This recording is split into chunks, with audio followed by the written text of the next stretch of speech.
ብዙዎቻችን ሶሻል ሚዲያ ላይ የምናየው ነገር ሁሉ እውነት ይመስለናል። እቺ የምትመለከቱት ወጣት በቲክቶክ እና በኢንስታግራም በመቶ ሺዎች የሚቆጠሩ አድናቂዎች ወይም ተከታዮች ያሏት ተጽዕኖ ፈጣሪ ኢንፍሉዌንሰር ናት። ቆንጆ የተሳካላትና የምትወደድ እናት መስላ ነበር ለዓለም የምትታየው። ነገር ግን ከዚህ ውብ ፈገግታ በስተጀርባ የተደበቀ ትልቅ ሚስጥር ነበር። በዛሬው ቪዲዮአችን የዚህችን ታዋቂ ቲክቶከር ከጀርባ የደበቀችው ሚስጥር በሰፊው እንመለከታለን። ወደ ታሪኩ ከመግባታችን በፊት ለቻናላችን አዲስ ከሆናችሁ ሰብስክራይብ ማድረጋችሁን እንዳትረሱ። እንደነገርኳችሁ ጋብሪኤል በቲክቶክ እና በኢንስታግራሙ ላይ ከፍተኛ ተከታይ ያላት ሴት ናት። የምትሰራውን ኮንተንት የተለያዩ ልብሶችን ዲዛይን እያደረገች ቲክቶክ ላይ መፖስት ነበር። ታሪካችንም የሚጀምረው በ2018 ጋብሪኤል ጎንዛሌዝ ገና የ17 ዓመት ታዳጊ ያለች ነበር። ጃክ ከተባለ ወጣት ጋር ተዋወቀች። ጃክ ተራ ወጣት አልነበረ። በአሜሪካ ከሚገኘው ዋይ ዱ ኖት ዊ ከተባለው የሙዚቃ ቡድን ጋር አብሮ የሚሰራ ልጅ ነው። ጃክ በወጣትነቱ ሚሊዮን አድናቂዎችና ገንዘብ ዝና ያለው ልጅ ነው። ጋብሪኤልና ጃክም በዚሁ በሶሻል ሚዲያ ላይ ተዋወቁ። እያወሩም ቀስ በቀስ ሳይታሰብ ወደ ፍቅር ገቡ።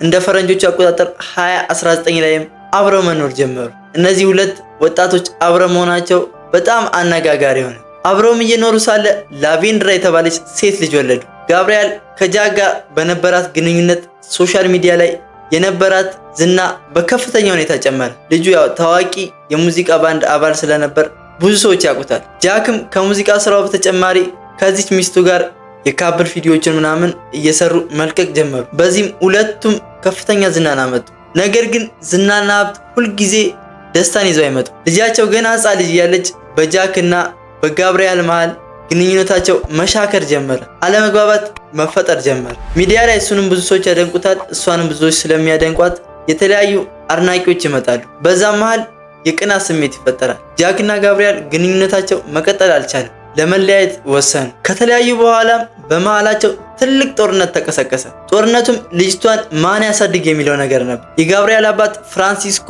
ጎንዛሌዝ ይባላል። አባቷ በፍሎሪዳ ግዛት ውስጥ ታዋቂ በጣም ሀብታምና ተደማጭነት ያለው ጠበቃ ነው። ፍራንሲስኮ ለልጁ ጋብሪኤል ምንም ነገር ከማድረግ ወደ ኋላ የማይሄድ ሰው ነበር። የጋብሪኤል ቤተሰቦች ልጅቷ ከነሱ ጋር እንድታድግ ነበር ፍላጎታቸው። ነገር ግን አባትየው ጃክ ልጁን አሳልፎ ለመስጠት ፈቃደኛ አይደለም። ጥንዶቹም በፍርድ ቤት የሚያደርጉት ክርክር እየመረረ መጣ። የህግ ባለሙያ አባቷና ጋብሪኤል ለፍርድ ቤት የሚያወጡት ወጪ ከቀን ወደ ቀን እየጨመረ መጣ። በዚህ ሰዓት ነበር ጠበቃው አባቷ አይምሮ ውስጥ አንድ ሰይጣናዊ ሐሳብ ብቅ ያለለት። ፍራንሲስኮ ለልጁ ጋብሪኤል እንዲህ አላት፣ ጃክን ጸጥ ብናደርገው የምናወጣው የፍርድ ቤት ብር ይቀንስልናል፣ ክርክሩም ይቆማል። ጋብሪኤልም በአባቷ ሐሳብ ተስማምታ ጃክን ለማስወገድ ወሰኑ። ጋብሪኤልና አባቷን ፍራንሲስኮ የመግደል እቅዱን ማውጣት ጀመሩ። እንደ ፈረንጆቹ አቆጣጠር 2021 ላይ ጋብሪኤልና በወቅቱ የያዘችው አዲሱ ፍቅረኛዋ ካይ ዳርክ ዌብ ወደተባለ ድብቅ ዌብሳይት ሰርች ማድረግ ጀመሩ። ይህ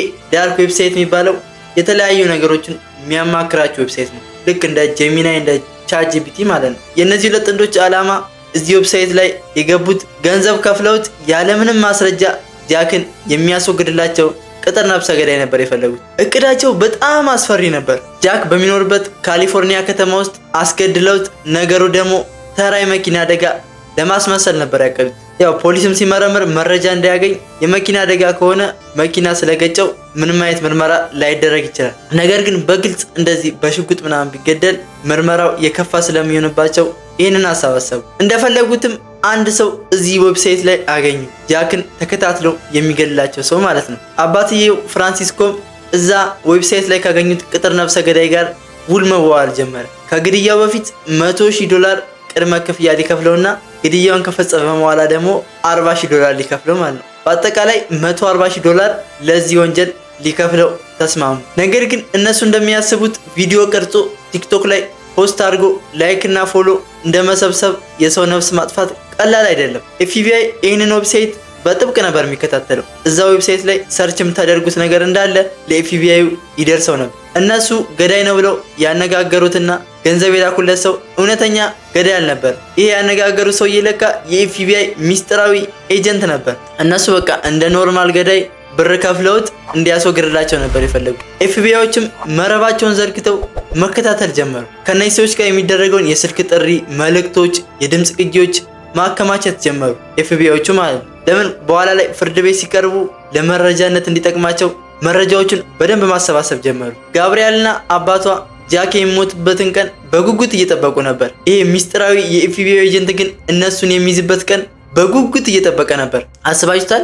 ሰው ለማስገደል ገንዘብ ከፍላችሁ ምን ብላችሁ፣ ያ ሰው ግን ፖሊስ ሆኖ ሲገኝ። እናም በመጨረሻም በዚህ ሳምንት መጨረሻ ላይ ግንቦት ውስጥ ማለት ነው በ2026 እነዚህ ኤፍቢአዮች በእነዚህ ሰዎች ላይ ያላቸውን መረጃ ካጠናከሩ በኋላ ሎስ አንጀለስ ወደሚገኘው ፍርድ ቤት ለምርመራ ላኩት፣ መረጃውን ማለት ነው። ፖሊስም ጋብሪኤልን በካሊፎርኒያ ከተማ ውስጥ በቁጥጥር ስር አዋላት። ያ ታዋቂ የነበረው አባቷ ፍራንሲስኮ በፍሎሪዳ ከተማ ውስጥ እጁ ለፖሊስ ሰጠ። ዛሬ ላይ እቺ በመቶ ሺህ የሚቆጠሩ ወጣት አድናቂዎች ያሏት ውብ ልብስ እየለበሰች የተለያዩ ቲክቶክ ዳንሶችን እየለቀቀች የምትፖስተው ሴት አሁን ላይ በፍሎሪዳ እስር ቤት ውስጥ ነው የምትገኘው። በነ ጋብሪኤል ላይ የቀረበው ክስም ሰውን ነፍሰ ገዳይ ቀጥሮ በሰው ለማስገደልና የሰው ነፍስ ለማጥፋት በመሞከር ጥፋተኛ ሆነው ነው እስር ቤት የሚገኙ። በዚህ ወንጀል ጥፋተኝነታቸው ከተረጋገጠ ጋብሪኤልና አባቷ ከ25 ዓመት እስከ እድሜ ልክ እስራት ሊፈረድባቸው ይችላል። ውድ ተመልካቾቼ